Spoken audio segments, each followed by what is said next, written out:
नमस्कार दोस्तों, स्वागत है आपके अपने YouTube चैनल एडू वर्ल्ड पर। आज हम लोग मध्यकालीन भारत से जुड़े कुछ बहुत ही महत्वपूर्ण प्रश्नों को देखेंगे जो आने वाले किसी भी एग्ज़ाम के लिए बहुत ही ज़्यादा महत्वपूर्ण है। तो चलिए आज का सेशन शुरू करते हैं।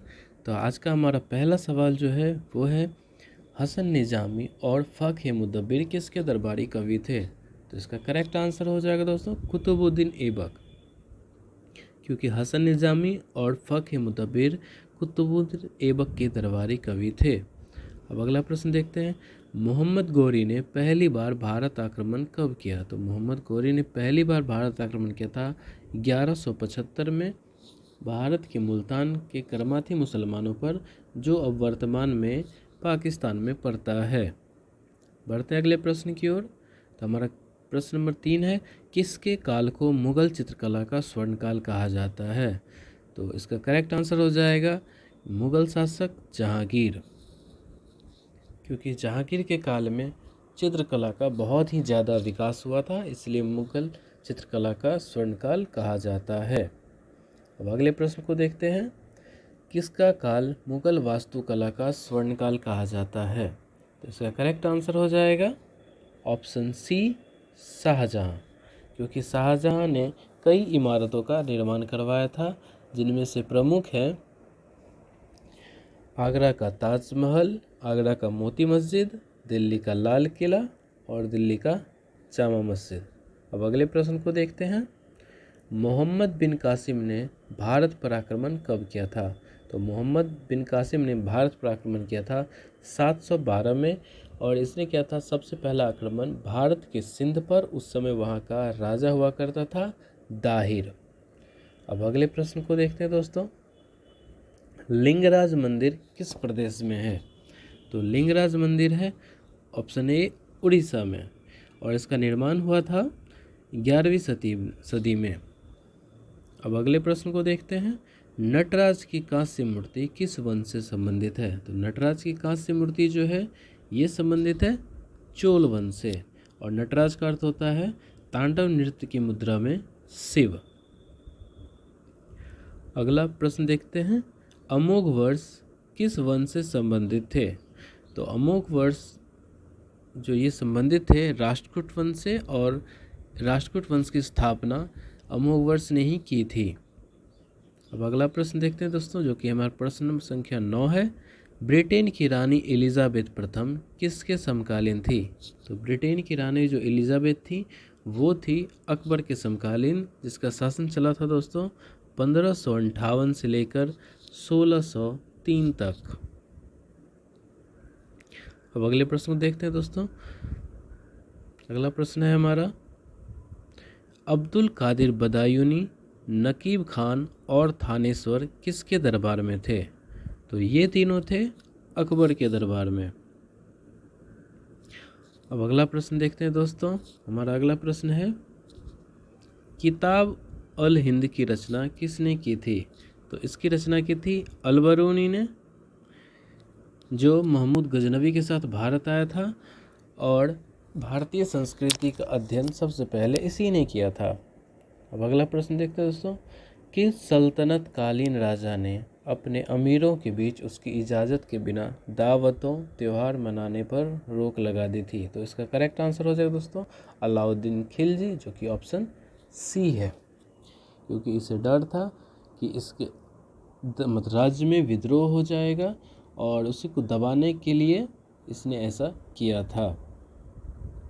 बढ़ते अब अगले प्रश्न की ओर, अलाई दरवाज़ा किसका प्रवेश द्वार है? तो अलाई दरवाज़ा जो है वो कुतुब मीनार का प्रवेश द्वार है, जो कि ऑप्शन ए है, और इसका निर्माण करवाया था 1311 में अलाउद्दीन खिलजी ने।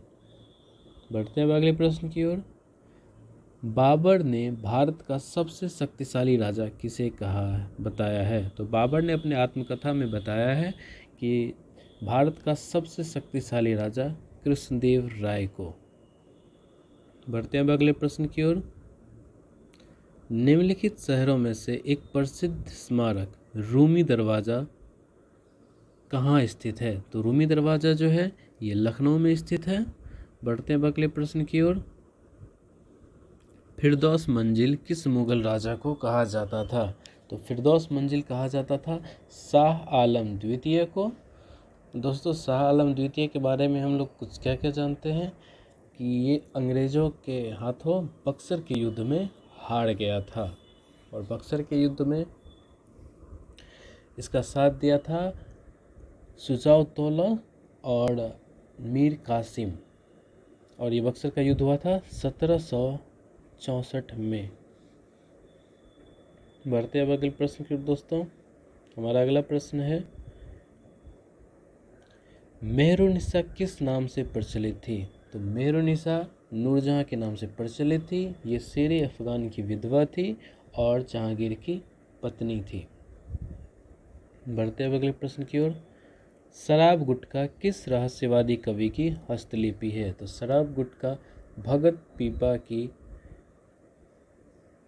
जो कि ऑप्शन ए है, इनकी हस्तलिपि है। बढ़ते हैं अगले प्रश्न की ओर। कबीर किसके शिष्य थे? तो कबीर रामानंद के शिष्य थे। अब अगला प्रश्न देखते हैं, अकबरनामा किस भाषा में है? बहुत ही आसान सवाल है, तो ये फारसी में है। अगले प्रश्न को देखते हैं दोस्तों। मोहम्मद गौरी का अंतिम अभियान किसके खिलाफ था? तो मोहम्मद गौरी का अंतिम अभियान था खोखरों के खिलाफ। अगले प्रश्न को देखते हैं दोस्तों। महमूद गजनवी के साथ भारत कौन आया था? अभी हमने थोड़ी देर पहले ही चर्चा की थी। तो इसके साथ भारत आने वाला था अलबरूनी, जो कि ऑप्शन ए है। बढ़ते हैं अगले प्रश्न की ओर। औरंगजेब किस वाद्य यंत्र को बजाने में निपुण था? तो औरंगजेब वीणा बजाने में निपुण था, जो कि ऑप्शन ए है। हालांकि इसने अपने राज्य में संगीत पर प्रतिबंध लगा रखा था। और दोस्तों, औरंगजेब के बारे में हम एक दो बातें और जानते हैं कि औरंगजेब को जिंदा पीर कहा जाता है और इसकी मृत्यु 1707 में हो गई थी। इल्तुतमिश द्वारा 175 ग्राम का जारी किया सिक्का किस धातु का था? तो इसका दोस्तों करेक्ट आंसर हो जाएगा, वो हो जाएगा ऑप्शन बी, यानी कि चांदी। और इसने 2 सिक्के चलवाए थे। एक चलवाया था चांदी का टंका और तांबे का जीतल। तो चांदी का ये था टंका और तांबे का चलाया था जीतल। बढ़ते अब अगले प्रश्न की ओर। मलेविद और वेल्लुर के मंदिर किस वंश के राजाओं ने बनवाए थे? तो मलेविद और वेल्लुर के मंदिर को बनवाए थे होयसल वंश के राजाओं ने बनवाया था, जो कि ऑप्शन बी है। तो चलिए दोस्तों, आज का सेशन यही ख़त्म करते हैं। मिलते हैं अगले पार्ट में, तब तक के लिए बाय बाय, टेक केयर।